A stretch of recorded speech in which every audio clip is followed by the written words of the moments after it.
For nearly 5 decades, Voyager 2 has sailed through the endless ocean of stars like a ghost ship of human curiosity, a lonely relic of Earth, whispering its final observations into a silence older than time itself. For most of those years, its transmissions were steady and predictable, readings of particles, plasma, magnetic fields, the cosmic hum of deep space as expected. But then, something changed. One transmission arrived that contained something no one could explain. Something Voyager 2 was never programmed to send. It wasn't a particle reading. It wasn't data corruption. It was an image. At first, it seemed meaningless, just a dense cloud of static and noise, like the gray blur of an old analog TV.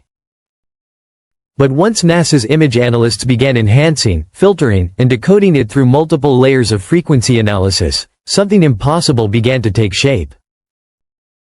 Patterns emerged. Structures formed.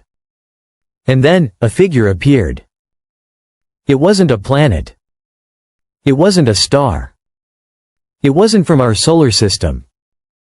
It was looking back at us. The more scientists studied it, the more unsettling it became, not because of what was visible, but because of what wasn't. Around the object, light bent in unnatural ways. Gravitational distortions hinted at something immense, something bending the very fabric of space around it. And embedded in that same transmission was a spike in radiation, a sharp tilt in Voyager's orientation, and a momentary drop in system stability. As if something out there had reached across the void and touched the probe. When the data was finally stabilized, researchers realized they weren't looking at a simple image at all. It was layered, dozens of overlapping impressions captured across different moments in time. The timestamps were fragmented, the pixel regions looping and rewriting themselves. The image didn't follow linear chronology. It behaved as though time itself had fractured during capture. This wasn't a photo. It was a multi-dimensional event, compressed into a two-dimensional signal. And in the middle of it all stood a dark, monolithic shape, impossibly symmetrical, utterly still, suspended in a void without stars. It didn't move, drift, or rotate. It just waited, perfectly aligned, as if it had known Voyager was coming. And then, the signal degraded. Not gradually. Instantly. As if the very act of being seen had been noticed. Moments later, Voyager's instruments detected something else, a sudden increase in plasma density around the spacecraft.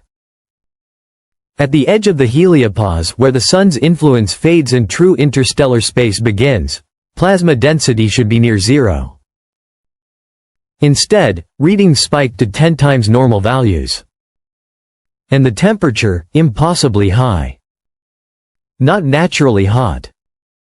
Artificially hot. Controlled. Designed. It was as though Voyager had encountered a barrier, a membrane separating our solar system from something beyond. Not to keep anything out, but to keep us in. And when Voyager tried to transmit through it, something on the other side responded. A pulse of energy rippled toward the probe at impossible speed, and vanished inches before impact. The void itself, it seemed, had flinched. Then came the binary data. At first dismissed as corrupted telemetry, but soon recognized as something else entirely, a sequence of repeating geometric formations. Complex. Self-replicating. Organic. When visualized, they resembled deep-sea structures, coral lattices, cephalopod neurons, branching networks of life. One mathematician called it encoded biology, not random noise, but language. A form of communication built from the geometry of living systems. When the patterns were simulated digitally, they began to adapt. They reacted to changes in input. They evolved. Voyager hadn't just sent a signal. It had transmitted a seed. Then, the trajectory shifted. Subtly. by exactly 3.2 degrees, a change too deliberate to be random. Voyager's high-gain antenna reoriented toward an uncharted region of deep space. Moments later, a second image appeared. Simpler. A ring of light expanding around the same monolithic form, growing with each burst of data. NASA cut the feed. Public databases were purged within hours. But independent observatories had already recorded faint echoes of that transmission, enough to reconstruct fragments. The result was chilling. The object Voyager had seen was now transmitting its own signal. And the frequency matched the pattern of the golden record Voyager carried from Earth. Only this time, the message wasn't from us.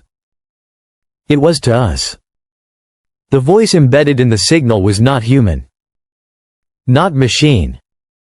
Yet unmistakably familiar, an echo we didn't know we'd been hearing since the dawn of consciousness. Soon, gravitational anomalies began appearing around Voyager's coordinates. Not from any known body, but from space itself. The distortion followed the probe, shifting with its motion, like something invisible was mirroring its path just beneath the fabric of reality. When NASA engineers examined the raw signal logs, they discovered something even stranger. Voyager was responding to its own transmission.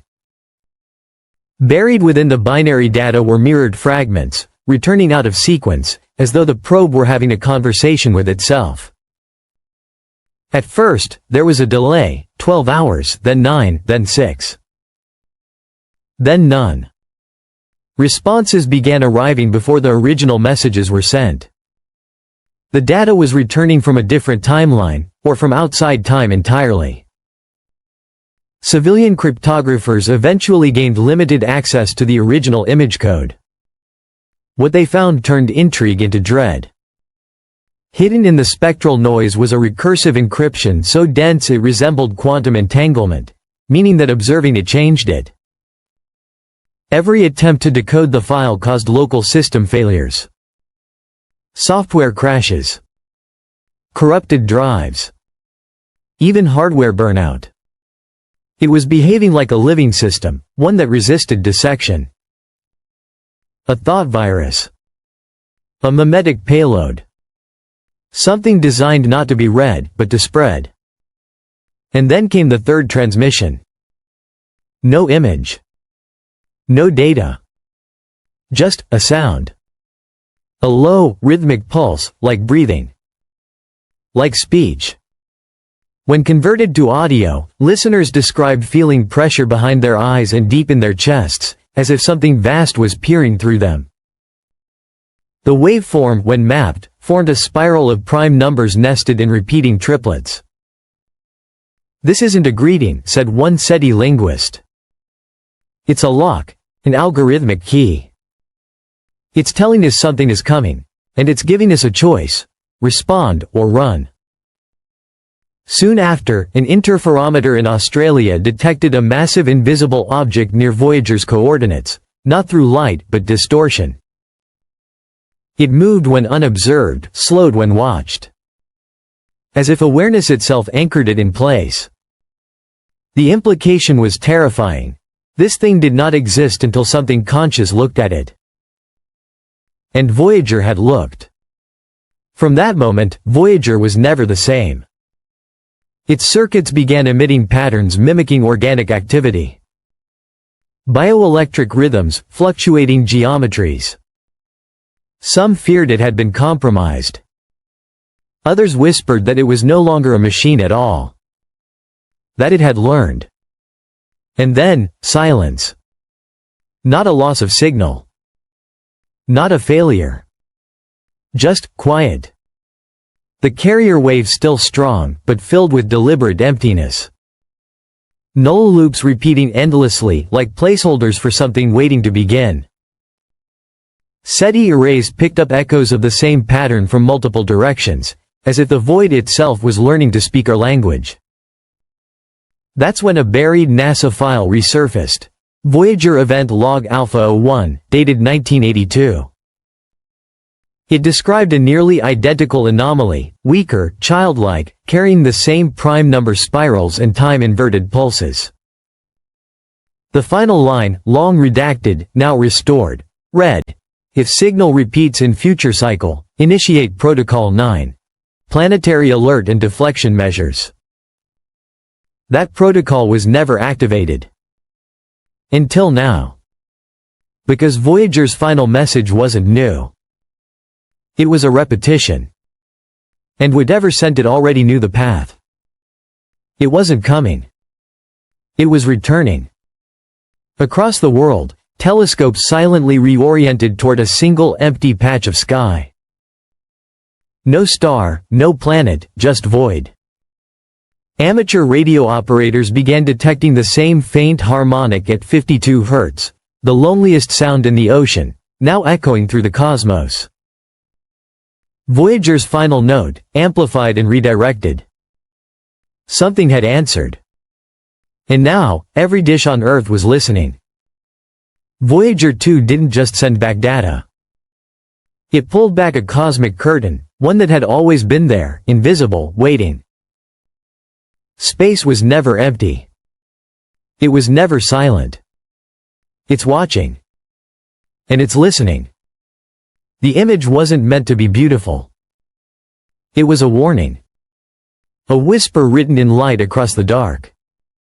Whether that whisper means welcome, or judgment, no one knows. But one truth remains. Voyager didn't just explore the universe. It made contact with it. And in that reflection, the universe looked back, and saw us. So the next time you stare at the night sky, remember, somewhere beyond those stars, something ancient, patient, and aware, has already stared back. And it didn't blink.